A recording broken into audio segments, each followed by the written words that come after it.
পাহাড় তৈরি করা হয়েছে পলাশির পার্কে সুন্দরভাবে এবং গ্রাম্য ঘর তৈরি করা হয়েছে।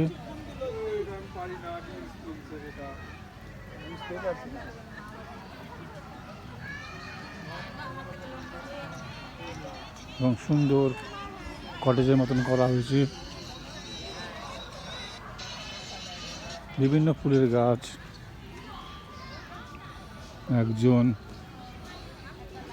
গরু চালাচ্ছে তার গরুর গাড়িতে করে,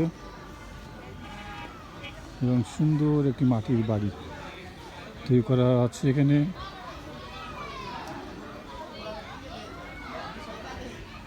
এখানে খাওয়ার ব্যবস্থা রাখা হয়েছে।